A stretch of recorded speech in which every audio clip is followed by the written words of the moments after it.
dipersembahkan oleh Ovaltino mau? Kenyangnya bikin kamu super happy.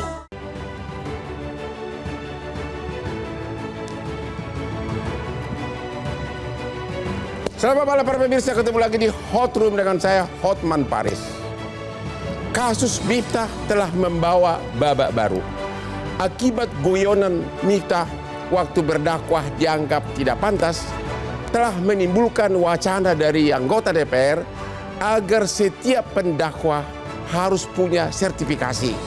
Bahkan sudah mulai dibahas oleh Kementerian Agama. Bagaimana nanti wujud formalnya, siapa yang akan melakukan testing untuk sertifikasi tersebut? Ini terus menimbulkan pro dan kontra. Inilah Hot Room, uji dai lewat sertifikasi.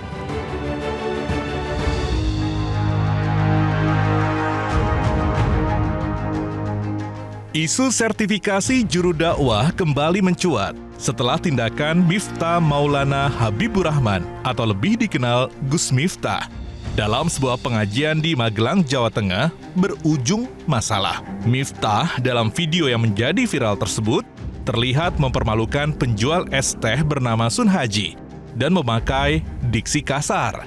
Anggota Komisi 8 DPR RI, Maman Imanul Haq, bahkan meminta agar juru dakwah memiliki kapasitas yang memadai untuk menyampaikan nilai-nilai keagamaan melalui sertifikasi. Selain itu, Menteri Agama Nasaruddin Umar juga mengungkapkan bahwa pihaknya tengah mengkaji usulan mengenai sertifikasi juru dakwah yang digulirkan DPR. Hal senada juga dikatakan Presiden Prabowo Subianto yang mempertimbangkan untuk menghidupkan kembali wacana sertifikasi bagi para pendakwah. Presiden Prabowo menegaskan bahwa sebelum langkah tersebut diambil, ia akan berdiskusi dengan berbagai pihak terkait, termasuk Majelis Ulama Indonesia dan organisasi-organisasi keagamaan lainnya. Lalu, siapa pihak yang berwenang menentukan kriteria sertifikasi? Dan bagaimana prosesnya? Apakah akan dilaksanakan secara adil dan transparan?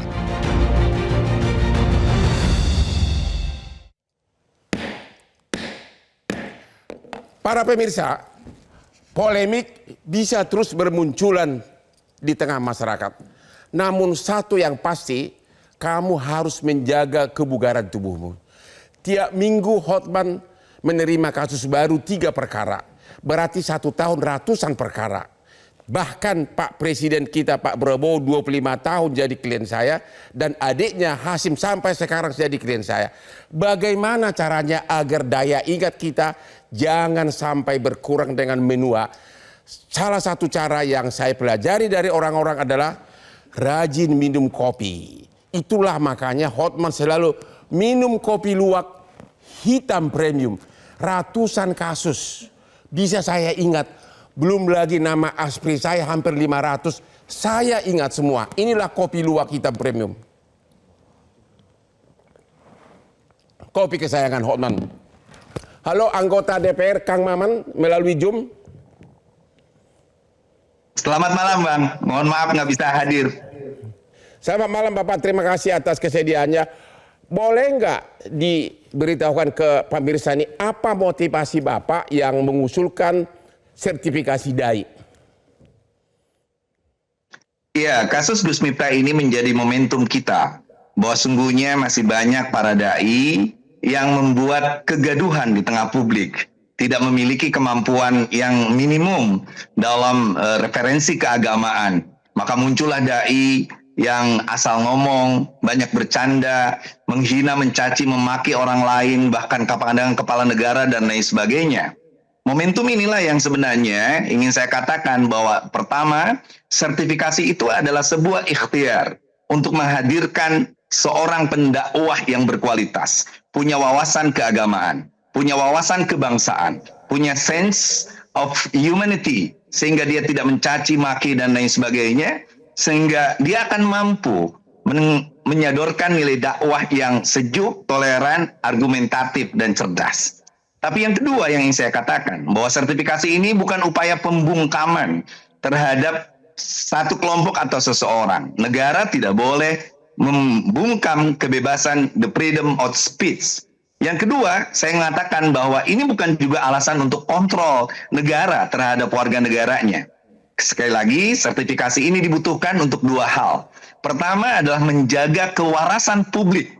Karena salah satu tujuan beragama kita, maqasidus syariah itu adalah hifdzul akli. Kita tidak mau ada pendakwah yang membuat cerita-cerita hurafat, menganggap halayak bodoh dan lain sebagainya.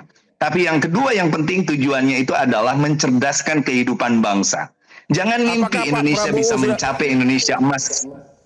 Apakah Pak Prabowo sudah setuju? Pak Saya Presiden kita rasa sudah setuju Pak belum? Prabowo adalah sosok yang punya latar belakang intelektual yang kuat dari keluarganya dan pribadinya. Inilah kesempatan di mana Pak Prabowo tentu kemarin berterima kasih dengan netizen yang telah melakukan kontrol sosial lewat kasusnya Gus Miftah. Tetapi ini menjadi momen juga agar siapapun orang, apalagi dia pejabat negara, untuk lebih hati-hati, untuk lebih memperlihatkan kualitas ceramahnya yang membangun. 2045 kita menuju Indonesia emas. Tapi bagaimana mungkin tercapai bila seorang pendakwah tidak melakukan edukasi yang baik, dia malas melakukan literasi dan lain sebagainya. Sehingga kita tidak mungkin menjadi bangsa yang cerdas kalau para pendakwahnya itu tidak cerdas. Apakah sertifikasi ini hanya untuk pendakwa dari Islam menurut Bapak atau seluruh agama? Jadi sertifikasi ini lebih tepatnya adalah standarisasi secara minimum. Nanti Kementerian Agama, kebetulan ada Dirjen Bimas Islam, akan mengajak seluruh ormas yang ada, baik itu NU, Muhammadiyah, Al-Irsyad, Persis, atau apapun, pertama melakukan standarisasi secara minimum. Para dai itu, paling tidak dia menguasai referensi dasar agamanya Pertanyaannya, masing-masing. apakah- Kalau dalam Islam, Quran, hadis. Apakah non-Islam juga pendeta atau apa semua di agama lain juga harus disertifikasi? Saya rasa perlu, sehingga tidak ada orang yang melakukan caci maki, penghinaan terhadap baik secara internal. Quran misalnya menjelaskan wala tasubbul ladzina yad'una min dunillah. Jangan sekali-kali kita menghina sesembahan orang lain, karena itu akan berbalik arah. Mereka menghina Allah yang kita yakini. Itulah nilai bahwa sungguhnya agama itu harus saling menghormati, menghargai. Lakum dinukum waliyadin adalah bentuk toleransinya. Terima kasih Pak, nanti kita akan bertanya lagi. Bapak Kamarudin Amin, Dirjen dari Kementerian Agama. Apa kelanjutan dari wacana ini? Apa sudah ada pembicaraan resmi atau memang Pak Presiden sudah setuju atau bagaimana? Ya, Bang Hotman yang keren ya. Jadi begini, saya ingin menyampaikan pertama dulu bahwa sebenarnya Menteri Agama sudah membuat surat edaran tentang pedoman ceramah keagamaan yang untuk semua agama sesungguhnya. Untuk semua agama. Jadi itu sudah disampaikan bahwa misalnya seorang penceramah harus santun, harus menyejukkan, harus mendamaikan, harus menjadi teladan. Kemudian materi yang disampaikan harus betul-betul faham tentang agama yang moderat, kemudian memiliki wawasan kebangsaan, tapi itu paham tentang ternyata konstitusi. Itu sudah ada sebenarnya. Sudah ada, tapi jadi Kementerian Agama sudah membuat surat edaran tentang pedoman ceramah keagamaan. Yang kedua, Kementerian Agama sebenarnya sudah melakukan peningkatan kompetensi atau kapasitas penceramah. Ada 12.000 penceramah agama yang sudah kita training. Tapi Gus Miftah masih ada seperti Itu Gus dia, Miftah. tidak ada yang bisa menjamin.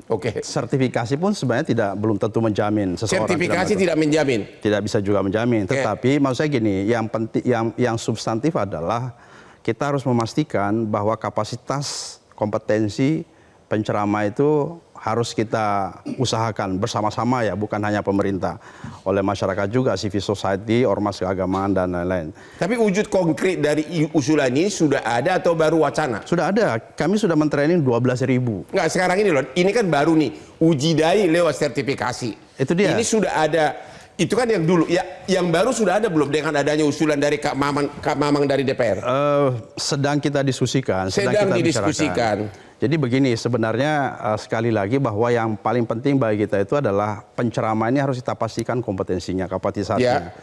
Pertanyaannya yang muncul dalam wacana ini adalah apakah dengan sertifikasi itu memberikan otoritas lisensi dan hanya orang yang berlisensi dengan sertifikasi itu yang boleh ceramah atau tidak. Ya harusnya begitu kalau memang ada sertifikasi begitu. Kalau seperti itu saya kira secara sosiologis, sosiokultural Indonesia mungkin masih agak berat ya. Karena begini, kita tahu Indonesia ini negara bangsa yang sangat multicultural ya. Negara bangsa yang sangat besar, yang sangat luas. Kita punya itu 100.000 majelis talim. Majelis talim kita 100.000. Kita punya masjid itu 800.000. Ini tentu butuh penceramah-penceramah nih.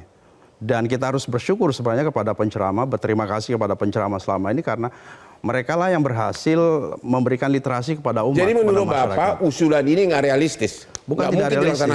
Bukan tidak realistis, bukan tidak penting. Sangat penting, tetapi bagi kami yang paling penting adalah peningkatan kapasitas penceramah itu. Apakah penceramah harus berlisensi dulu, harus bersertifikasi dulu baru boleh ceramah? Nah ini yang harus kita kaji dan menurut saya untuk sementara ini belum tepat. Ya kita belum bisa mewajibkan. Jadi, tolong dijawab Bapak. Jadi menurut Bapak, apakah memang sertifikasi ini memang benar-benar diperlukan sekarang ini atau tidak perlu? Diperlukan dalam konteks memastikan kapasitasnya, bukan untuk memberi lisensi.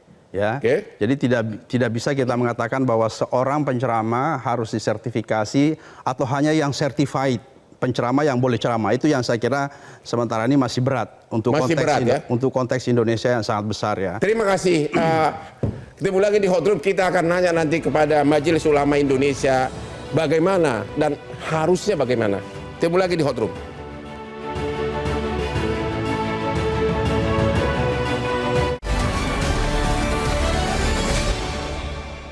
Dipersembahkan oleh Cappuccino mau? Kenyangnya bikin kamu super happy. Dipersembahkan oleh Cappuccino mau? Kenyangnya bikin kamu super happy. Guyonan Miftah menimbulkan wacana agar semua ustadz pemberi ceramah harus punya sertifikasi Majelis Ulama Indonesia. Apakah menurut Bapak itu realistis? Apakah MUI setuju? Mengingat begitu banyak masjid 800, majelis taklim ada ribuan. Bapak Majelis Ulama setuju Kak? Saya ingin menyatukan persepsi dulu berkenaan dengan sertifikasi atau standarisasi Bang. Kalau pemaknaan sertifikasi pada pembatasan untuk berceramah sebagai SIM, dia adalah surat izin untuk berceramah, saya pikir semua sepakat itu tidak realistis. Tidak realistis? Tidak realistis, karena kita ada acara tahlilan, ada acara maulidan, bahkan ada selamatan, walimah berangkat haji dan seterusnya. Kalau semua harus disertifikasi, itu pasti tidak memungkinkan. Nah, tetapi kalau kita bicara berkenaan dengan bahwa ada standar minimal dalam berceramah, dan itu bisa diukur dengan dua hal. Yang pertama adalah dirinya sendiri yang mengukur. Saya udah pantas kan jadi penceramah. Nah, kalau memang merasa nggak pantas, jangan jadi penceramah. Dia mendengarkan ceramah. Sama halnya dengan orang yang baru belajar Islam, baru insaf. Dia jangan berceramah, tapi ceritalah tentang bagaimana kita berbuat baik. Yang kedua adalah yang bisa kita lakukan dengan pola yang ada pada standar seperti halnya dilakukan oleh ormas-ormas, termasuk yang dilakukan oleh MUI. MUI melakukannya standarisasi sekarang sudah angkatan 35, Bang. Ada sertifikasi? Sudah mulai dulu zaman Pak Lukman Hakim Saifuddin ketika rame-rame sertifikasi itu. Kesepakatan kayak Ma'ruf Amin sebagai Ketua Umum MUI dan Pak Lukman sebagai Menteri Agama. Kita sulit untuk melakukan sertifikasi, tapi kita melakukan standarisasi. Artinya ada standar bahwa orang yang bisa ceramah depan umum itu adalah orang yang punya kemampuan minimal. Kalau di MUI itu ada ukurannya ketika dia punya pemahaman wasaqiyatul Islam, moderasi beragama itu, pemahaman agama yang benar, yang tidak ekstrem kanan ekstrem kiri. Kemudian dia punya kemampuan tentang wawasan kebangsaan dan agama. Tapi Miftah itu serba mampu, tapi akhirnya begini. Nah, siapa bilang Miftah tidak mampu? Nah, dia termasuk yang belum ikut standarisasi dia, Bang. Ya belum ikut standarisasi. Standarisasi apa? Moral atau tingkah laku? Kita kan ada standarisasi keilmuan, standarisasi wawasan, standarisasi metode dakwahnya. Nah, kita ingin menyampaikan kepada masyarakat, andaikan kita terstandar pun tidak menjamin 100%, tetapi biasanya kita punya pemahaman yang sama. MUI udah punya standarisasi sendiri? Punya. Sekarang udah angkatan 35, Bang. Oh, sudah angkatan 35? Miftah bukan bagian dari Majelis Ulama? Belum. Padahal semua orang yang ceramah di televisi itu sudah ngikutin, hampir semuanya. Oh, begitu. Tapi memang kan sukarela, dia daftar mau ikut ya silahkan, tidak ikut ya nggak apa-apa. Jadi kita lakukan untuk pengembangan. Jadi menurut saya yang diperlukan adalah bagaimana kita bisa membangun kesadaran pertama kepada ustadznya, dia sudah layak atau tidak untuk jadi ustadz. Yang kedua, masyarakat harus diedukasi siapa yang layak untuk diundang. Karena sekarang kan yang membayar bukan pemerintah, Bang. Oleh karena itu saya pikir ada yang perlu disertifikasi. Kalau ini dai-nya pemerintah, ini di Kementerian Agama ada penyuluh agama. Itu mungkin distandarisasi dan bisa disertifikasi karena dia mendapatkan anggaran di pemerintah atau di masjid-masjid pemerintah. Pemerintah atau BUMN itu perlu distandarkan. Jadi Majelis Ulama Indonesia tidak setuju sertifikasi itu sebagai syarat formal agar bisa ceramah. Sama, persis tidak setuju. Tidak setuju itu karena itu akan mengontrol bagaimana syiar kita, bagaimana dakwah kita akan terkontrol dan mungkin akan terbatas. Sementara kita negara yang dikenal paling demokratis dan paling terbuka dan orang bebas berbicara. Tetapi di situ ukuran kita sekarang ada pada dilema, Bang. Dilema pertama adalah orang-orang yang tidak layak ini bisa di tengah-tengah masyarakat sangat laku padahal dia tidak punya kemampuan keagamaan yang cukup tapi public speaking yang menarik. Di satu sisi. Tapi sisi yang lain kalau ini tidak disertifikasi ini akan masuk. Tapi kalau disertifikasi, Bang, ini bisanya orang-orang yang pintar pun ini kadang-kadang tidak menarik di tengah-tengah masyarakat, Bang. Banyak teman-teman di kampus saya juga profesor, itu nggak bisa bicara di depan publik. Dia harus memaintain masyarakat tuh tidak banyak yang bisa, Bang. Sehingga kadang-kadang di tengah masyarakat untuk menghidupkan suasana, dia tuh kehabisan bahan, bukan bahan yang diceramahkan tapi menghidupkan suasana kadang-kadang bercanda itu dan masyarakatnya juga perlu edukasi agar mereka mau menerima dengan yang lebih baik. Terima kasih Pak Nafis dari Majelis Ulama Indonesia. Pak Ahmad, Anda setuju bahwa agar bisa ceramah harus ada sertifikasi? Saya kira kita tidak perlu kembali ke zaman lama ya. Orde Baru kan melakukan sertifikasi siapa orang yang bisa bicara. Saat ini kita udah masuk ke era demokrasi. Jadi tidak setuju? Saya kira kita tidak perlu. Karena? Alasannya begini, seorang dai, pendakwa, pendeta, siapapun itu yang mengajarkan agama itu sudah diatur dalam konstitusi sebagai kebebasan beragama. Jadi mereka ini, pendakwa ini, dai ini punya otonomi. Dan otonomi ini kan juga di backup juga dengan keyakinan dari keagamaan. Misalkan Islam, inda akramakum indallahi atqakum. Yang paling mulia di sisi kamu adalah yang paling bertakwa. Dan yang paling bertakwa itu Tuhan yang tahu. Dan yang bertakwa itu dia akan mengajak orang lain untuk ikut jalannya dia. Jadi satu hal yang sebetulnya diatur oleh konstitusi kita. Tapi kenyataannya terjadi kasus Miftah. Gimana itu? Kalau kita melihat kasus Miftah ini, kita harus melihat kasus sebagai kasuistik. Kita nggak bisa bicara general. Kalau kita bicara Gus Miftah misalkan, kita mengenal sejarah perjalanan dakwahnya. Emang dakwahnya cukup unik. Dakwah di gereja, dakwah di klub-klub malam, dan mereka di klub malam. Di dalam arti mengajak orang untuk sadar gitu. Dalam arti ini unik ya. Saya ingin mengatakan bahwa Gus Miftah ini unik sehingga dia menggunakan juga bahasa-bahasa yang unik. Hanya saja ini kan kalau kita lihat kronologis ya, Bang. Ceramahnya Gus Miftah itu tanggal 20 November. Kemudian viral itu kira-kira 4 Desember. Jadi ada time lag dalam arti mungkin di komunitas saat itu apa yang disampaikan oleh Gus Miftah tidak bermasalah. Tetapi Gus Miftah dan para dai yang lain harus menyadari sekarang ini di era teknologi. Begitu dia di-setel di komunitas yang lain, di-setel dalam ruang yang lebih besar lagi, ini kemudian menjadi satu kontroversi. Jadi bagaimana cara mengontrolnya agar jangan terjadi lagi Miftah yang lain? Ya, ini yang ingin saya sampaikan bahwa seorang pendakwa, dai, pemuka agama lain manapun yang kemudian tidak menyadari bahwa sekarang di dunia teknologi seperti ini, dia akan kena terjebak seperti Gus Miftah. Oleh karena itu perlu penyadaran bahwa mereka itu hidup di ranah yang sudah global, sehingga narasi-narasi yang disampaikan tidak lagi bersifat tergantung konteks sosial dan budaya masyarakat itu, tapi dia harus bersifat universal. Dan saya kira ini harus diperhatikan, dan saya setuju kalau ini bukan dibuat sertifikasi, tapi dibuat pembinaan berdasarkan organisasi keagamaan yang diikuti masing-masing. Misalkan negara bisa melibatkan NU, misalkan Gus Miftah adalah bagian dari keluarga besar Nahdlatul Ulama, komunitas PBNU lah yang kemudian memberikan pembinaan kepada beliau. Begitu juga dengan Muhammad dan sebagainya. Lantas bagaimana mereka-mereka tidak tergabung dalam organisasi keagamaan? Nah inilah kemudian ada yang namanya kontrol kolektif dari masyarakat. Nah, itu dia. Apa yang di guyonan Gus Miftah ini ternyata sudah terlalu sering. Kok nggak ada yang mengontrol atau memprotes atau mengingatkan beliau? Nah ini yang saya bilang, sekarang ini ternyata masyarakat kita sebetulnya sudah cukup dewasa, ya. Terutama masyarakat yang melek teknologi. Mereka melihat, loh ini ada kesadaran kolektif kan, yang dibangun kemarin itu karena ada kesadaran kolektif, ini tidak benar. Dan saya kira kesadaran kolektif ini jangan dibiarkan dalam arti ini kekuatan. Artinya selain yang namanya sertifikasi formal, kita juga punya kesadaran kolektif yang terus harus kita pupuk supaya dia semakin kuat. Saya setuju dengan Kiai Khalil misalnya mengatakan, ini masyarakat punya kontrol sendiri kok. Kalau misalkan para dai-dai ini dianggap memecah belah, tidak setuju dengan kemajemukan, mereka juga nggak ada yang akan... Terima kasih. Pak Henry Satrio, apakah yang ditakutkan adalah ini untuk mengontrol, membungkam secara politik? Ya akhirnya nanti ditakutkannya ke arah sana. Tapi kan gini ya, kalau case-nya Gus Miftah ya, kita kan harus juga membedakan antara Gus Miftah sebagai penceramah dengan utusan khusus Presiden Prabowo. Ya. Menurut saya, case Gus Miftah ini mencuat karena dia ada label lain. Ya. Utusan khusus Presiden Prabowo. Sehingga pada saat dia menyampaikan kata-kata tidak pantas, itu ranahnya langsung dihubungkan dengan karisma dan wibawa Presiden Prabowo. Ya. Kenapa saya katakan demikian? Tadi kan Bang Hotman udah mengatakan, sebelumnya nggak apa-apa. Jadi memang begini Bang, penceramah itu kadang punya komunitasnya sendiri-sendiri. Misalnya Bang ya, saya bicara di komunitas Kenduri Cinta. Ya. Itu kita punya bahasa sendiri Bang. Mungkin beberapa hal yang lucu atau kocak ya di komunitas tersebut diterima lain. Jadi Anda mau mengatakan guyonan Gus Miftah itu dapat dibenarkan sesuai dengan sikon dan tempat? Ya kan selama ini kan, tadi Abang menyampaikan, selama ini nggak apa-apa.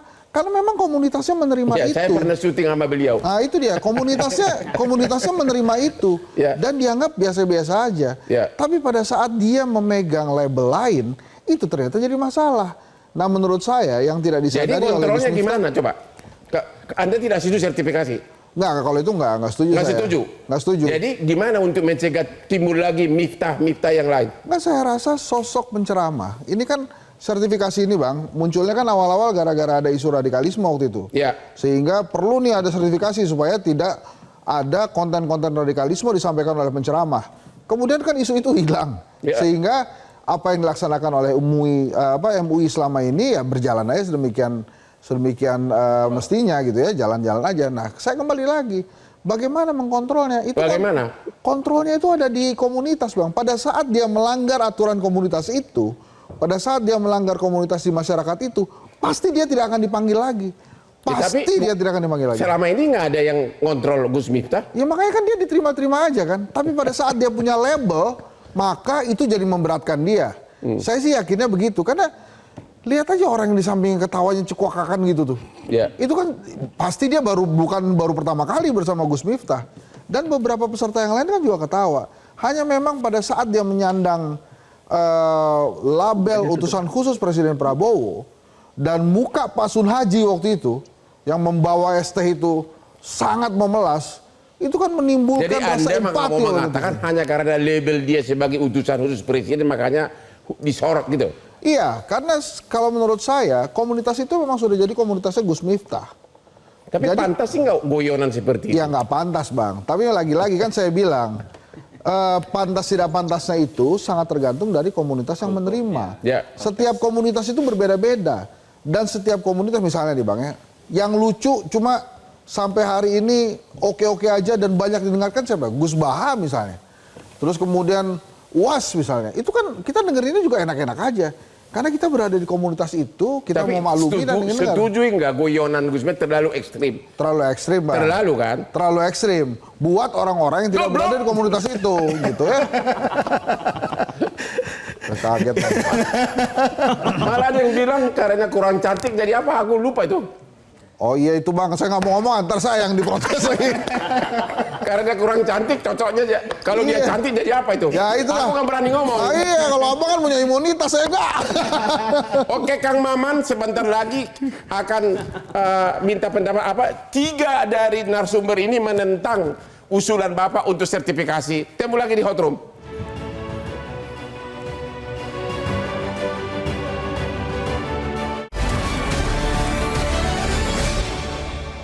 Dipersembahkan oleh Ovaltino mau? Kenyangnya bikin kamu super happy. Dipersembahkan oleh Ovaltino mau? Kenyangnya bikin kamu super happy.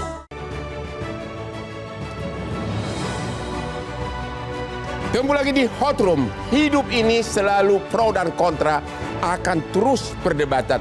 Namun tetap dijaga kebugaran agar Anda selalu siap berdebat kapanpun. Dan Hotman itulah, Hotman sebagai pengacara, hidupnya, Lamborghini-nya berasal dari perdebatan. Makanya apa yang bikin gua tetap segar? Kopi luwak hitam premium. Ini sudah jam 10 malam. Tadi pagi saya bangun jam 3, tetap segar, dan lawan-lawan saya kalahkan dalam berdebat. Kopi luwak hitam premium. Kang Maman dari DPR. Halo Bapak. Halo, ya. Ya, ini 4 narasumber, bahkan Dirjen pun menentang wacana Bapak sertifikasi ini. Tanggapan Bapak sebagai anggota DPR bagaimana? 4 lawan 1 nih. Ya, saya rasa apa yang saya katakan di awal, bahwa sertifikasi itu bukan sebuah upaya pembungkaman, bukan upaya juga kontrol terhadap negara, tetapi lebih kepada menjaga kewarasan publik dan juga mencerdaskan kehidupan bangsa. Jangan sampai kita disuguhkan oleh dai-dai yang tidak punya semangat literasi, dai-dai yang hanya melakukan pembodohan publik dan lain sebagainya, apalagi melakukan caci maki, mempertanyakan kembali banyak hal yang sesungguhnya sudah disepakati oleh kekuatan moderasi kita dalam beragama di Indonesia. Makanya saya tadi agak tidak setuju ketika Pak Dirjen Bimas Islam soal prevensi masyarakat. Justru kita harus mencerdaskan masyarakat. Masyarakat harus diberi pilihan bahwa Anda harus mengundang dai yang betul-betul itu akan memberikan kesejukan, sesuatu yang argumentatif. Jangan hanya karena dia terkenal lalu dipilih oleh masyarakat. Oleh sebab itu justru saya berharap dari Kementerian Agama untuk mendesain sebuah aplikasi dai, untuk mendesain apa yang disebut dengan SOP, pelanggaran-pelanggaran dai mana. Misalnya aneh ketika ada seorang misalnya mantan pendeta lalu masuk Islam, dia hanya mencaci maki agamanya, mencaci maki dan lain sebagainya, sesuatu yang dilarang dalam Islam itu sendiri. Aneh misalnya ada seorang yang terbata-bata membaca ayat Al-Quran. Tetap kuku bahwa sertifikasi untuk dai itu mutlak. Harus diwujudkan. Mutlak, tetapi yang kita akan diskusikan adalah teknis.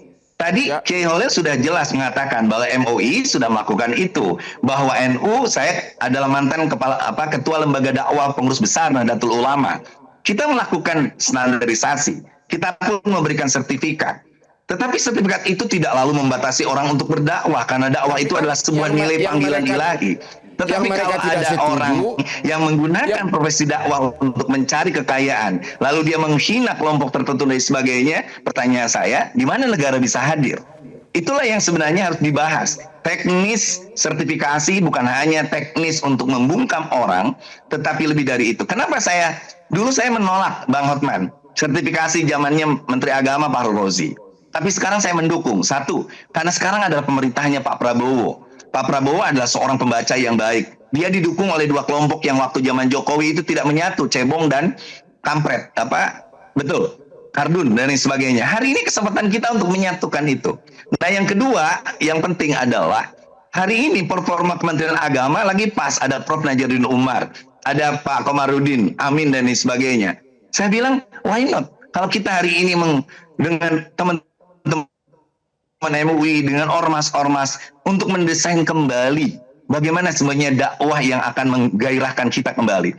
Nah, sekali lagi teknisnya akan kelihatan sulit kalau kita ngitung begitu banyak dai, begitu masjid.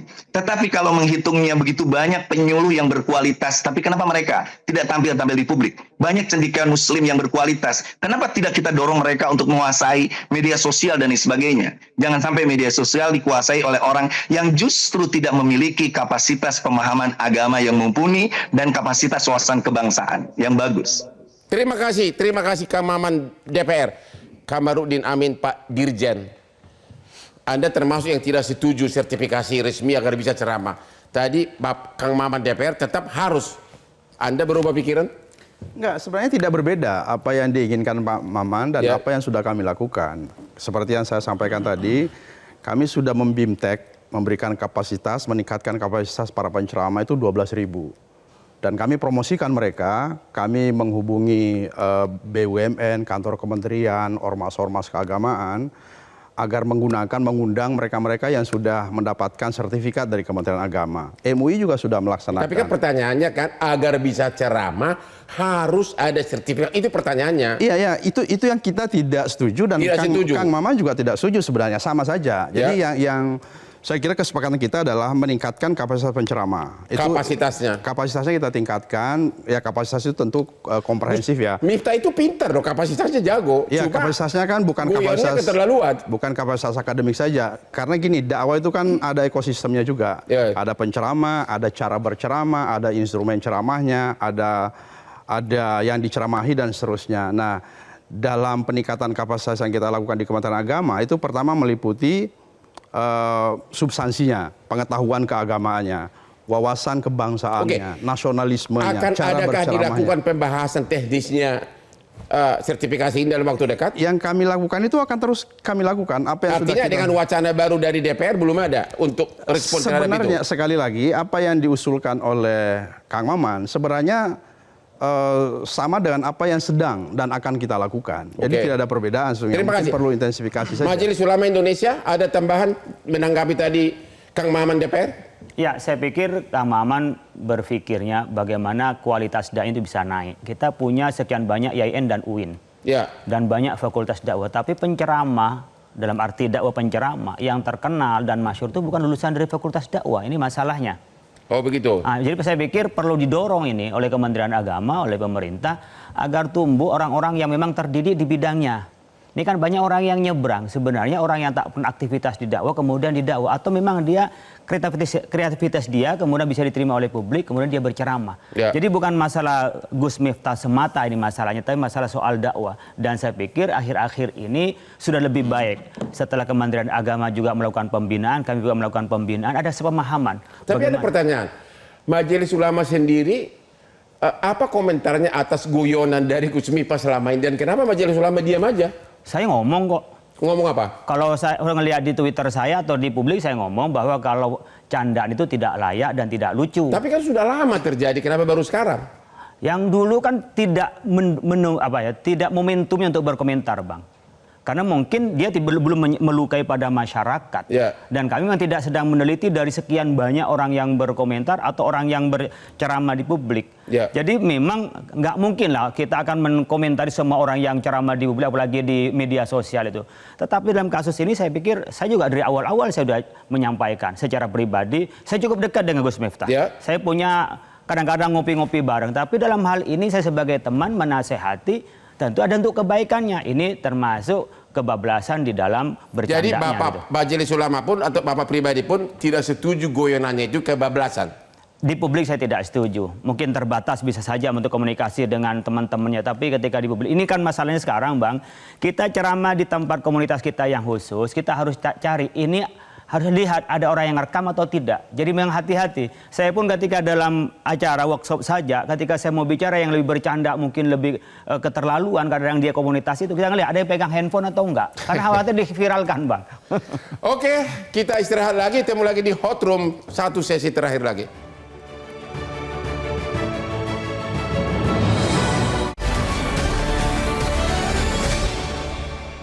Dipersembahkan oleh Ovaltino mau? Kenyangnya bikin kamu super happy. Dipersembahkan oleh Ovaltino mau? Kenyangnya bikin kamu super happy.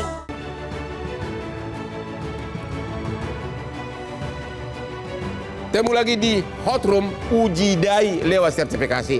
Ini segmen terakhir, 1 menit tiap narasumber. Pak Kang Maman dari DPR, apa pesan Bapak yang terakhir? Silakan.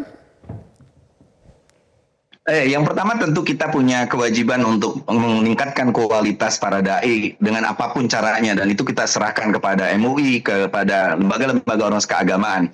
Tetapi yang terpenting adalah bahwa ketika seorang seperti Gus Miftah yang selama ini kita kenal sangat dekat dengan kalangan marginal, kadang-kadang melakukan dirty jokes seperti itu, tapi dia pindah makom atau tempatnya, maka ada kaidah yang selalu diajarkan Kiai Khalil itu, likuli makal makam, likuli makom makal. Ucapan itu ada tempatnya, tempat itu ada ucapannya. Tapi saya ingin nitip satu hal, Bang Hotman. Ketika peristiwa Pasuh Hajinya dapat guyuran fasilitas hadiah, uang dan sebagainya, saya kok jadi sedih ya. Banyak orang yang menjadikan kemiskinan dan orang miskin menjadi komoditas. Itu yang saya menyakitkan. Jangan sekali-kali menjadikan kemiskinan dan orang miskin sebagai komoditas yang akhirnya membuat orang lebih terkenal, menjadi pejabat, membiarkan kemiskinan supaya nanti pada saatnya dia bisa bagi-bagi sembako dan lain sebagainya. Itu Terima kasih Kang Maman.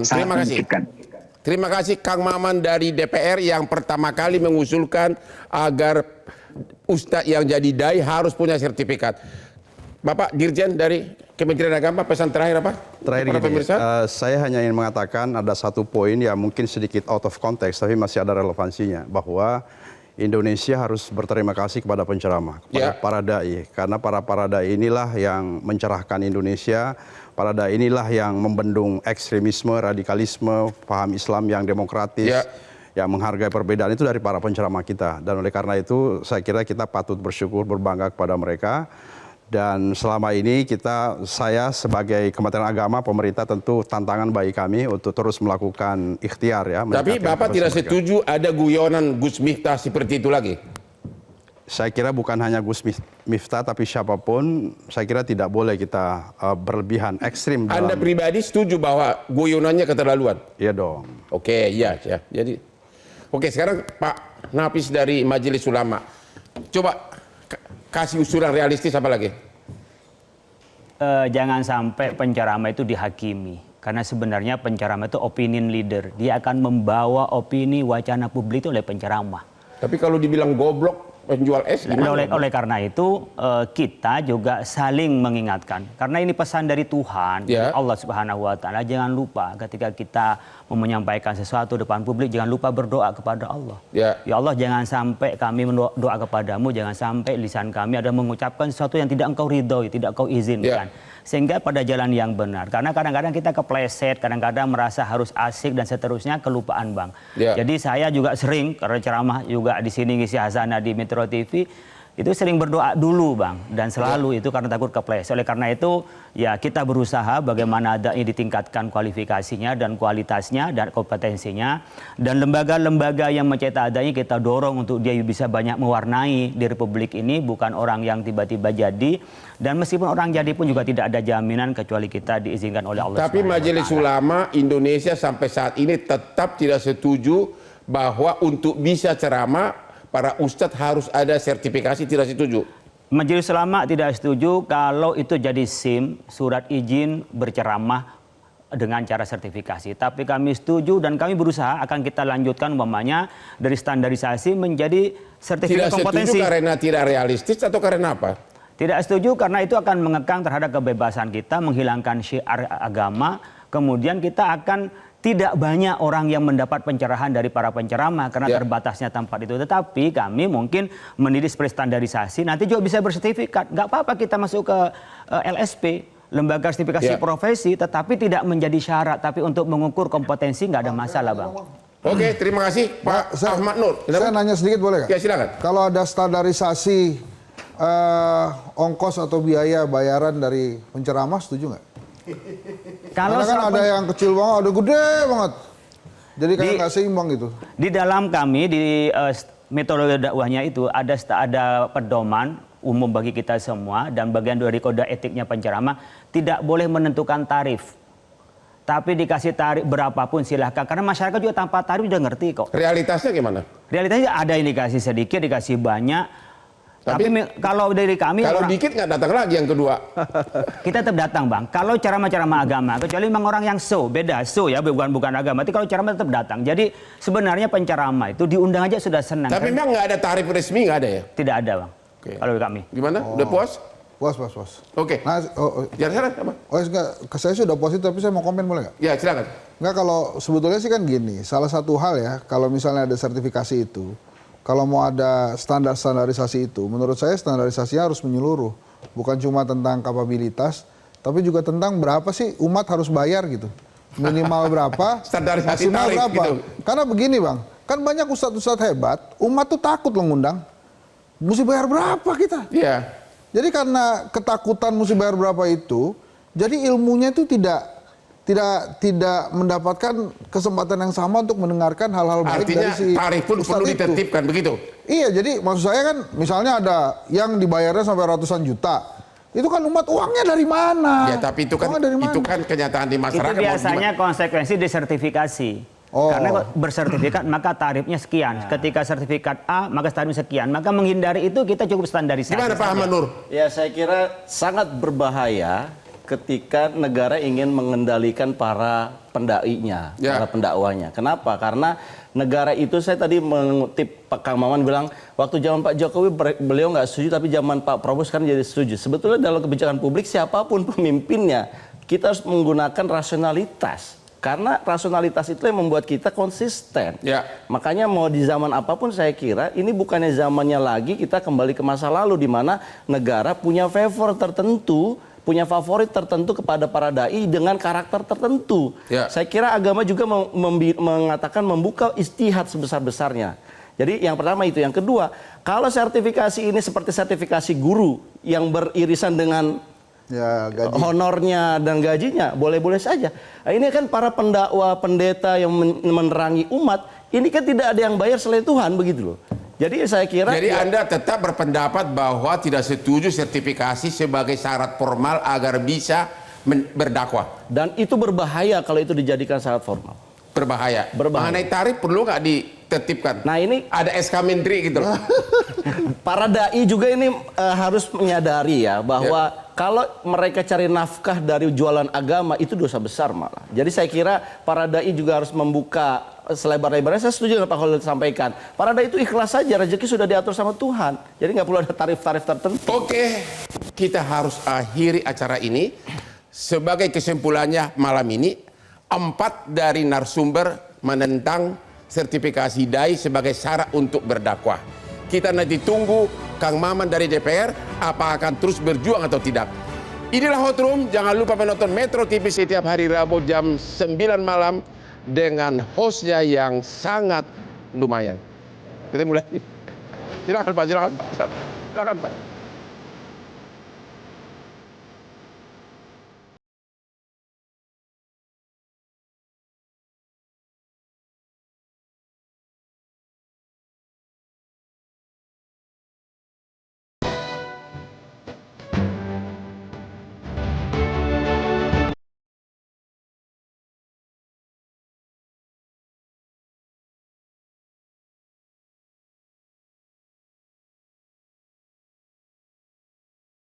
Metro TV.